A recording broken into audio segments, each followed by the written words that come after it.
Hey guys, Rob here with McDojoLife. Today's McDojo Breakdown is a guy who runs a security agency but also seems to have the longest title in the history of titles. Let's check it out and let's break it down.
The guy you just got done watching in that video goes by the name of, I kid you not, on paperwork, this is actually what the guy writes down. Supreme Grand Master Colonel Larry Paragus Pedroche, PAR-CSP, PhD, MA. So the guy's a colonel, a doctor, a Supreme Grand Master of Martial Arts. What else does this guy do? Wedding photographer, meter maid, shoe salesman, swimming instructor, sushi chef, and taking a bar exam. One of the many jobs that seems to go with all those many titles that he claims to have is he seems to be a marriage consultant, whatever the hell a marriage consultant is. But according to this article that I pulled up, apparently this dude was involved in some type of litigation in which he was clearly not legally allowed to marry anyone, yet claimed that he could. He founded Jet Squad Security Agency Inc. in 2002, which then became Jet Squad Professional Protective and Detective Security Agency Inc., and is now currently known as Jet Squad Computerized Industrial Security Training School Corporation. Before we dive into all the ridiculous techniques, and oh, trust me, there are plenty of them, let's go ahead and address his titles first.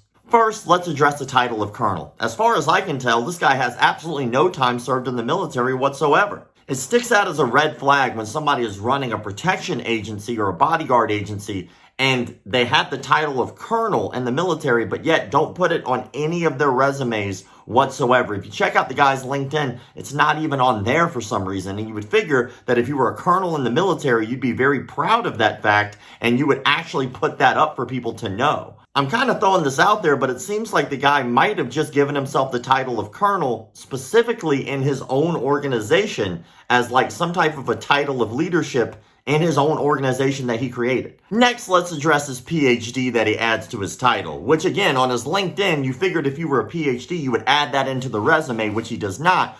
But he does add this on his resume, and it says that he only has a 4-year degree in civil engineering from ICS in Scranton, Pennsylvania, which is an online degree, I guess. At the end of his title, it says PhD MA, and that MA might stand for martial arts. So he might also be claiming to have a PhD in martial arts, which is also very strange. Lastly, let's talk about that beginning part of his resume. He claims to be a Supreme Grand Master in Shotokan Karate. So I had to look into this a little bit. And according to him, the World Organization of Martial Arts is the one who certified him as a Supreme Grand Master 10th degree black belt in Shotokan. So I do a little digging and I look on the website and look who pops up as the president of the United States branch.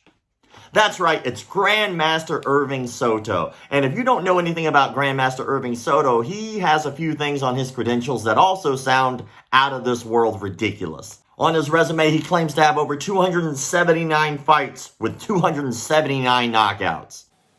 Bullshit. He also claims to be the 8-time undefeated Kumite World Champion. That's right, the same Kumite that you're thinking of right now. The same Kumite that doesn't exist, that Frank Dukes literally made up. He even has a signed picture from Frank Dukes calling him a fellow champion. That's a breakdown for another day. I could be wrong. This dude might be a fantastic martial artist and I'm just blowing this out of proportion.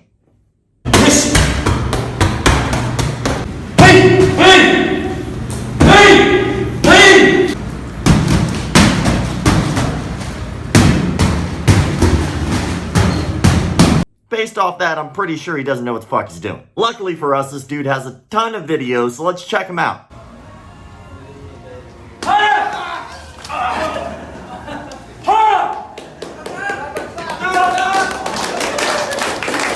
You're probably thinking, oh, well, they were probably just goofing off and he can't possibly think that he could kick over 6 dudes. That is the tip of the iceberg, and I promise you, they were not just joking. Are you ready? I am ready! Are you ready? Go!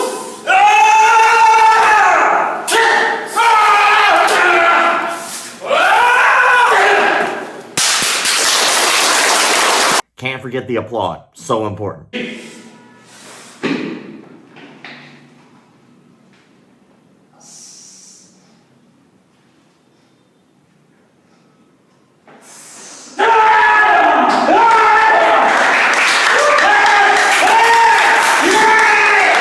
just lifting a dude. He's just kind of holding his arm in place while the guy hangs off of him. He's not really all that impressive, but he still needs the applaud apparently.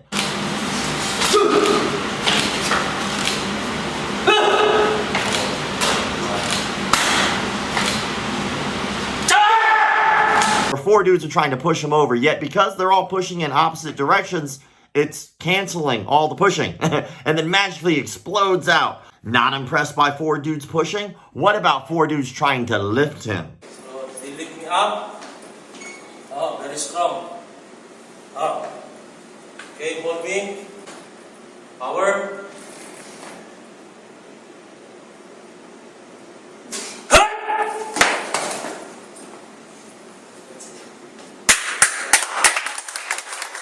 This man's an animal. He can't be stopped. Maybe all that dude sweat didn't impress you. What about somebody chopping him in the neck?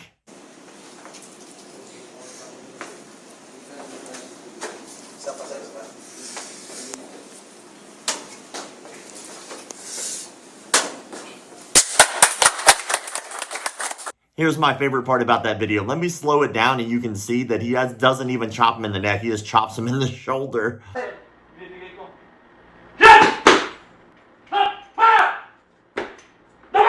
That disarm was so slow, I shot him 15 times and I wasn't even in the room. What about his impressive nunchuck skills?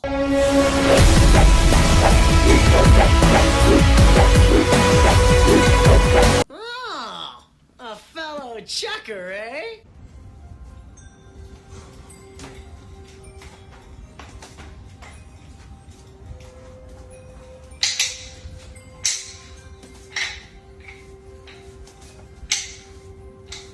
Alright, let's just be honest. Nunchucks are a fairly useless weapon. Would they hurt if you hit somebody with them? Of course. But no one's going to just carry around nunchucks all day in their back pocket. Like, what are you going to do? Nobody's going to sit by you on the bus if you're the weirdo with a pair of nunchucks in your back pocket. Look, I like nunchucks. I think they're fun. They help me with my dexterity. But would I ever use them in a fight?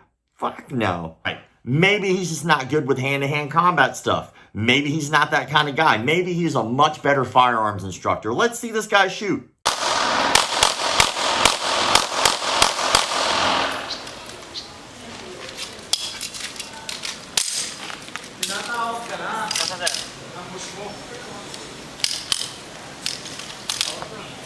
This dude handles a firearm like a teenage virgin on prom night trying to find the hole. He doesn't handle a pistol well. What about an AR-15?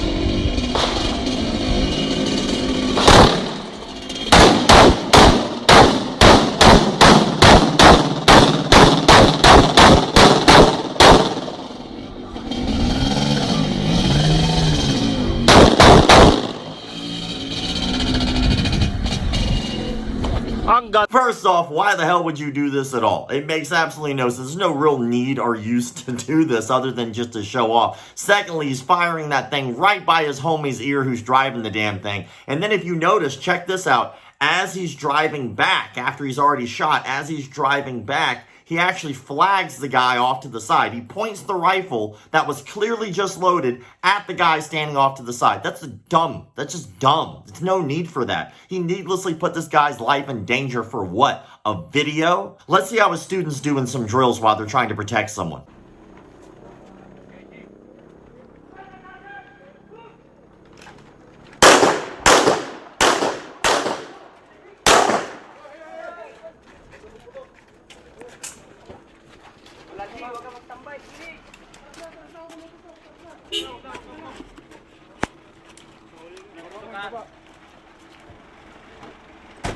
Yet again, working with live rounds, as you can clearly see, and they're in the habit of just flagging everybody who's standing off to the side. Homeboy right here, it's very subtle and it's hard to notice, but I watched this thing like a billion times, and homeboy right here, as he's walking off, he has both fingers on the trigger. Like, literally, both fingers in the trigger guard. Like, he's holding the gun like this. It's clear, nothing in it, we're good. He's holding it like this. How fucking stupid is that? Maybe they do better on this next drill.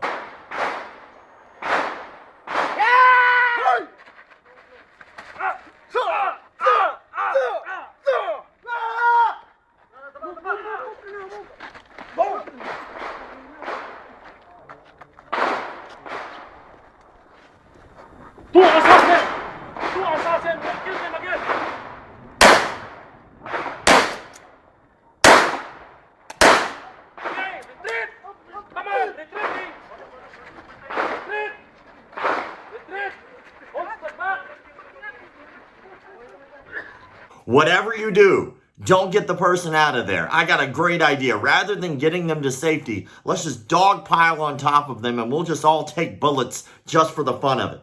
Also, I'm pretty sure this is the same guy from before. As he pulls his firearm up, he actually flags his homie off to the side. Then, after he's already flagged his homie, he points it down range and then he racks it with one hand and puts both fingers yet again back into that trigger guard to start shooting with both fingers. Because this dude has some relation to Irving Soto and he also claims to be a part of the Kumite, we're going to give this one some dukes today. I'm giving this one 5 out of 5 dukes. He claims to be a PhD, and we can't find any proof or evidence that that's true at all. He claims to be a marriage consultant, but then when you look it up, it seems like he married someone illegally. He claims to be a 10th degree Supreme Grand Master of Shotokan, but that organization is run by a guy who also claims that he was an 8-time champion of the Kumite, which doesn't exist.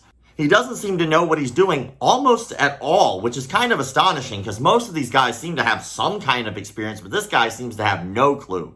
The kind of people who hire bodyguards typically need them, and they need people who are actually trained. Not only is he going to get those people killed, he's going to get his own people killed just due to the training and the lack of safety therein. If you're a member, go ahead and drop your own Frank Dukes in the comment section. I'd really like to know what your ratings are for this guy. I truly appreciate everybody who has joined as a member. It has truly helped us out tremendously. We're growing every day and we're so close to 50,000 followers. So thank you from the bottom of my heart for all the support. Thank you all for the likes, comments, shares, subscriptions, and all of the crap people online tell you to do. Oh, by the way, you might actually enjoy this video. It's one of our previous that we have done. And if you haven't already, hit that little button right there to subscribe.